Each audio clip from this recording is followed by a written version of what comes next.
오늘은 알짜 정보 퍼레이드로 1, 2부 끌어가도록 하겠습니다. 안정성, 수익성, 환금성 모두 만족할 만한 알짜 정보 들고 찾아오셨다고 하죠. 이상호 대표 함께하도록 하겠습니다. 어서 오세요. 네, 반갑습니다. 네, 지금부터는 궁금하신 사항들 연락 주시면 되는데요. 02077-6357번으로 남겨주시면 저희가 친절하게 답변해 드리도록 하겠습니다. 이번 주는 또 빅 이벤트가 있었던 한 주잖아요. 어떤 이슈에 주목을 해야 될까요? 네, 북미 협상이 성공적으로 마무리가 됐죠. 예. 네, 트럼프 대통령은 환상적인 협상이었다라고 이렇게 표현을 했습니다. 그만큼 이제 남북 간의 화해 무드, 평화 무드가 이제 갈수록 이제 고조가 되고 있는 상황인데 부동산 시장은 또 어떻게 변모가 될지 만약에 통일이 됐을 때 통일 이후의 부동산 시장에 대해서 전망을 좀 해봤습니다.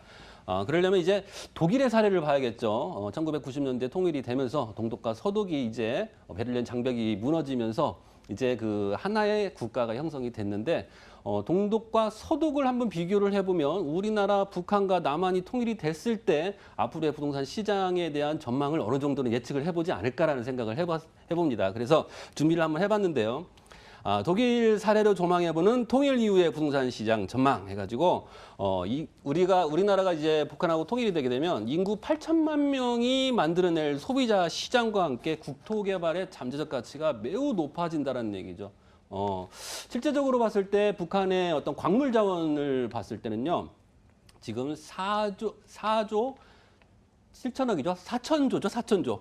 4천조가 넘는 광물이 지금 지하에 매장이 돼 있습니다. 광물이. 그러면 우리나라의 15배가 넘는 광물이 지금 북한의 땅 속에 지금 묻어 있다는 얘기인데요. 우리나라의 어떤 거대 기업인 현대와 삼성이 지상에 있다라고 하면 북한은 현대와 삼성이 땅 속에 있다라는 셈이 된다는 얘기죠. 그만큼 북한의 어떤 지하 자원이 풍부함으로 인해서 개발만 된다라고 하면 북한과 남한의 어떤 경제적인 가치가 매우 높다라고 볼 수가 있겠습니다. 그래서 통일이 된 후에 건설 시장을 한번 살펴보니까요.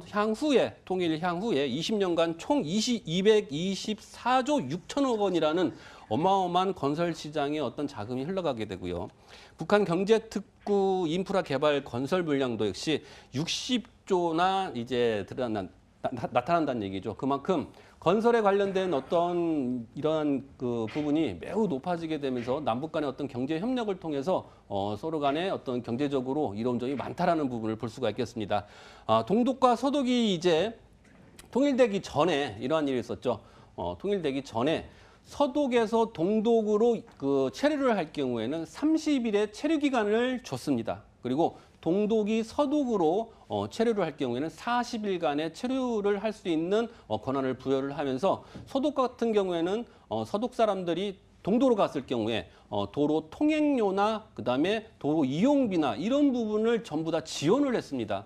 어찌 됐건 남한과 북한이 서로 왕래를 함으로 인해서 문화적인 교류와 그다음에 경제적인 교류와 그다음에 교육적인 교류, 그다음에 여러 가지 어떤 교류를 통해서 서로 간의 어떤 체제나 이런 부분을 서로 상충할 수 있는 부분을 좀 완화를 시키면서 어떤 통일까지 바라볼 수 있다는 얘기죠. 그래서 지금 남북 간의 어떤 그 협상이 잘 됐다고 해서 바로 통일이라는 게 되는 게 아니고요. 앞으로 향후에 많은 시간 동안 서로 왕래하면서 경제적인 교류와 경제적인 협력과 그다음에 어떤 문화적인 교류를 통해서 서로 간의 이념의 차이를 줄여갈수록 통일이 가까워진다라고 볼 수가 있겠습니다.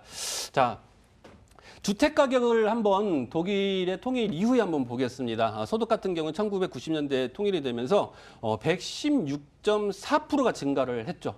그리고 3년이 지난 1993년에 137.2%가 증가를 했는데요.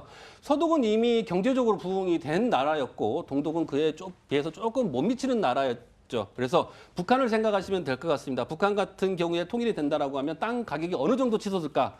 우리나라의 경제적인 어떤 기반 시설이 들어가고 그다음에 SOC 산업 이런 간접 자본이 들어가면서 교통과 운하와 그다음에 어떤 여러 가지 도로 사정을 더 좋게 하는 그런 부분이 늘어나면서 경제적으로 부강이 되게 되는데 어떤 지가적인 부분이 너무 낮게 책정이 돼 있다 보니까 상당히 높게 올라갑니다. 그래서 동독을 보니까 서독보다 좀 낙후된 그런 나라인데 이제 통일이 된 이후에 보니까 거의 2배가 증가가 됐다는 땅값 자체가. 그러면 우리나라가 통일됐다라고 하면 우리나라 남한 같은 경우에는 지가가 아무래도 북한보다는 적게 올라가고 하지만 북한 같은 경우는 거의 2배 이상으로 치솟는다는 얘기죠. 그래서 지금 통일이 된 이후에 우리나라의 어떤 토지를 부동산에 투자하시는 분들이 어떤 토지 소유권만 어느 정도 북한에서 확정이 된다라고 하면 우리나라에 있는 토지보다도 앞으로의 경제적인 어떤 부흥을 일으킬 수 있는 북한 쪽으로 토지 투자가 많이 일어나면서 우리나라는 일시적으로 좀 토지 투자에 대한 부분이